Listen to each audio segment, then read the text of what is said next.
बिस्मिल्लाहिर्रहमानिर्रहीम। आप देख रहे हैं मेरा फेसबुक और YouTube channel lead story by Naveed Bilawal. और नाज़रीन, लीड स्टोरी ज़ोरैन निज़ामानी का कॉलम है जिसको डिलीट करवाया गया। न सिर्फ अब उसको डिलीट करवाया गया है बल्कि उसके माँ बाप से भी माफ़ीनामे के मैसेज पोस्ट करवाए गए हैं। ये पाकिस्तान का निज़ाम इंसाफ है कि जहां पर सांस लेने तक की आज़ादी नहीं है, और अगर कोई होनहार बच्चा अपनी फीलिंग्स को एक्सप्रेस कर दे, किसी अखबार के जरिए से अपनी राय का इजहार कर दे, तो फिर उसके साथ ये तक होता है। दूसरी जानिब यूएई और सऊदी अरब की फोर्सेस आपस में गुत्थम गुत्था है और शदीद किस्म की मारामारी चल रही है। एक दूसरे की फोर्सेस के ऊपर हमले कर चुके हैं ये लोग। लेकिन ईरान के अंदर होने वाले जो महंगाई के खिलाफ, मुख्तलिफ फसादात के खिलाफ जो एहतजाज हैं, अमरीका उनको किस नज़र से देख रहा है? अमरीका ये कह रहा है कि we are locked and loaded and ready to go, और बहुत जल्द अमरीका ईरान के ऊपर हमला करने के बारे में सोच रहा है। ये शय अमरीका को किसने दी है? क्या पाकिस्तान के अड्डे इस्तेमाल करने के बारे में अमरीका बहादुर तो नहीं सोच रहा? ये वो तमाम चीज़ें हैं जिसमें कुछ सहाफ़ियों को सजाएं भी सुनाई गई हैं, और उन सहाफ़ियों को दहशतगर्दी के केसेस में सजाएं इसलिए सुनाई गई हैं कि कल जिस रियासत के अंदर वो रहते हैं वहां पे जाके ये बताया जाए कि ये हमारे रियासती दहशतगर्द हैं, और जब आपके ऊपर दहशतगर्दी के जो इल्ज़ामात हैं उनके मुताबिक आपको सज़ा मिलती है, तो फिर आपके किसी भी मुल्क के आप बासी हों, शहरी हों, ख़ासतौर पर अगर आप यूरोप में रहते हों, तो फिर आपके बुनियादी इंसानी हुकूक जो हैं वो भी मुअत्तल कर दिए जाते हैं। इन तमाम चीज़ों के ऊपर बात करूंगा, लेकिन सबसे पहले जिन लोगों ने अभी तक चैनल को सब्सक्राइब नहीं किया, सब्सक्राइब करें, लाइक करें, शेयर करें। कमेंट सेक्शन आपकी राय के लिए खाली है, अपनी राय का इजहार जरूर किया करें। सबसे पहले नाज़रीन, ज़ोरैन निज़ामानी का कॉलम है, और ये जब पता चला है कि ये फजीला काजी, माय फेवरेट, और कैसर निज़ामानी उनके ये साहबजादे हैं, तो और ज़्यादा खुशी हुई। आपको याद होगा कि फजीला काजी और कैसर निज़ामानी दोनों इंतहाई वर्सटाइल एक्टर्स थे पाकिस्तानी ड्रामों के, और जो लोग ड्रामा देखने के शौकीन हैं वो सब लोग इनको बहुत अच्छी तरह से जानते होंगे। इनके साहबजादे ज़ोरैन निज़ामानी ने कॉलम लिखा, तुम हार चुके हो, तुम हार चुके हो, और तुम सिक्योरिटी के बगैर निकल ही नहीं सकते।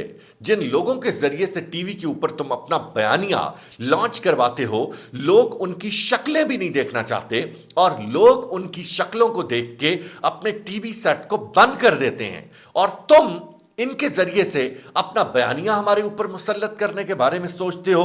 नौजवान तुम्हारी शक्लें नहीं देखना चाहते।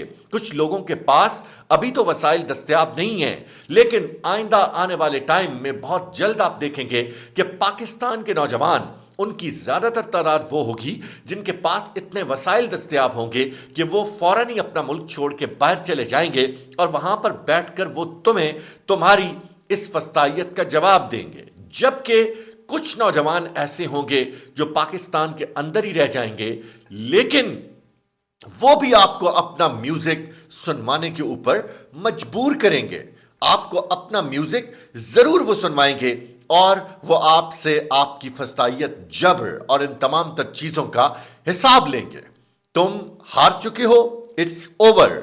ये उन्होंने कॉलम लिखा, और उस कॉलम के बाद एक तूफान बरपा हुआ।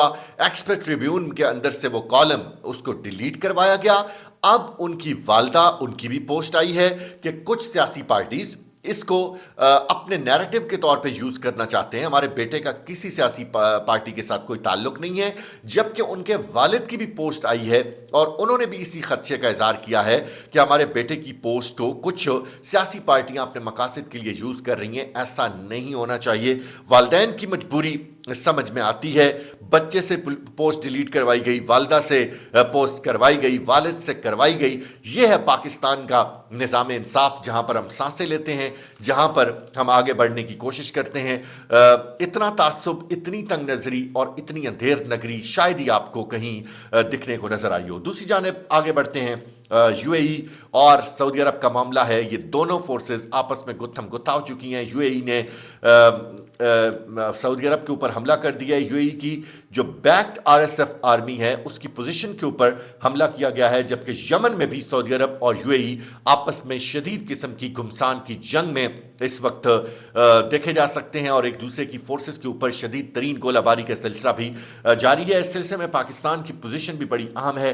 यूएई की फोर्सेस ने अगरचे विदड्रॉ का ऐलान किया, लेकिन यूएई बैक रिजीम जो है वो अलकायदा की स्पोर्ट से काम कर रहा है। उन्होंने सऊदिया के ऊपर ये इल्जाम लगाया कि सऊदिया अलकायदा की बैक सपोर्ट के साथ और रिजीम ऑपरेशन जो हुए हैं खित्ते के अंदर, इसमें अलकायदा की सपोर्ट शामिल होती है, तभी सऊदिया इस किस्म की एक्टिविटीज में शामिल होता है। ये उन्होंने इल्जाम लगाया है। दूसरी जानिब ईरान के अंदर मुजाहरे हुए हैं और ईरान के अंदर जब शदीद तरीन मुजाहरों का सिलसिला शुरू हुआ तो अमरीका बहादुर ने कहा कि किसी मुजाहरे के जो शुरका हैं उनके ऊपर गोली नहीं चलनी चाहिए, किसी के ऊपर तशद्दुद नहीं होना चाहिए। अगर आप तशद्दुद करेंगे तो we are locked and loaded and ready to गो।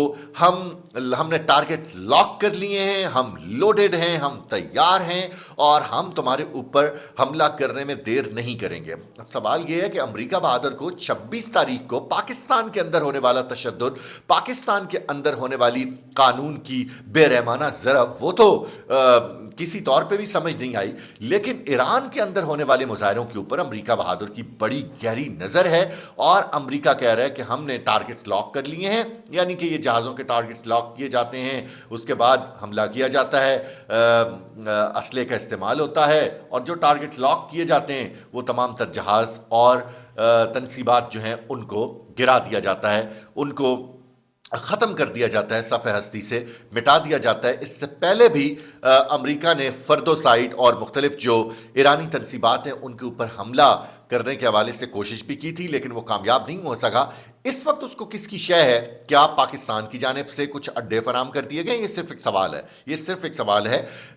इस तरह अचानक से जंग का दोबारा ऐलान कर देना, छेड़ देना, हालांकि जब अमरीकी तैयारे वहां से इतनी दूर से आए थे तो उनको तो काफ़ी मुश्किलात का सामना करना पड़ा था और उसके बाद ईरान के साथ इस जंग से अमरीका बहादुर ने जान छुड़वाई थी। लेकिन अब अमरीका को दोबारा दलेरी याद आ गई है और वो आगे बढ़ना चाहता है। अब कुछ साफियों के ऊपर जिनके गिरद घेरा तंग किया गया है, डॉक्टर मुईद पीरज़ादा, हैदर मेहदी, साबिर शाकिर, वजाद सईद खान, आदिल राजा, शाहीन सेबाई, ये वो लोग हैं जिनको एक एक दफ़ा नहीं, दो दो दफ़ा उम्र कैद की सज़ा सुनाई गई है और साथ में इनको डिजिटल दहशतगर्द करार दिया गया है। डिजिटल दहशतगर्द क्यों करार दिया गया है? क्योंकि इससे पहले जो बरतानवी हाई कमिश्नर है पाकिस्तान के अंदर, जॉन मैरियट, उनको मोहसिन नकवी साहब, पाकिस्तान के वज़ीर दाखिला, उन्होंने मुलाकात की थी और उन्होंने इन तमाम तर लोग जिनके नाम मैंने अभी पढ़े हैं, इन तमाम तर लोगों की फ़ाइल्स जॉन मैरियट के हवाले की थी और उनको कहा था कि इन तमाम तर लोगों की हवालगी का पाकिस्तान मुतालबा करता है। लेकिन जॉन मैरियट की जानिब से जब बरतानवी हुकूमत के साथ ये मामला डिस्कस किया गया, अब यहाँ पे जो सबसे ज़्यादा सेंसिटिव मैटर है वो ये है कि कहीं बरतानवी हुकूमत ने तो इनको नहीं कहा कि आप ऐसा करें कि या तो इन लोगों को सजाएं सुनाएं और ख़ास तौर पे दहशतगर्दी के मुकदमात में सजाएं सुनाएं, ताकि हम कल इनके खिलाफ कोई कार्रवाई करें तो यूरोपीय यूनियन के अंदर हम ये चीज़ कह सकें कि ये डिजिटल दहशतगर्द थे और डिजिटल दहशतगर्दी की वजह से इनके बुनियादी इंसानी हुकूक जो हैं वो हमने मुअत्तल किए हैं और अब हाँ आप इनको आपके हवाले किया जा सकता है। वैसे तो बरतानिया के अंदर इल्ताफ़ हुसैन इससे पहले बहुत ज़्यादा मतलूब थे। पाकिस्तान के अंदर बोरी बंद लाशें, सरकटी लाशें और इसके अलावा उस शख्स ने जो तुन मचा के रखी कराची शहर के अंदर, पाकिस्तानी हुक्काम ने बहुत कोशिश की, पता नहीं कोशिश की भी है कि नहीं है, लेकिन बज़ाहिर तो यही है कि बहुत कोशिश की, लेकिन इल्ताफ़ हुसैन को पाकिस्तान के हवाले नहीं किया गया। अब इन सहाफ़ियों को डिजिटल दहशतगर्द का एक टाइटल देने के बाद इनको दो दो बार उम्र कैद की सजाएं सुनाई, यानी कि इनको सारी जिंदगी जेल से बाहर ही नहीं आने देना। उसके बाद क्या ये बरतानवी हुकूमत को कायल कर लेंगे?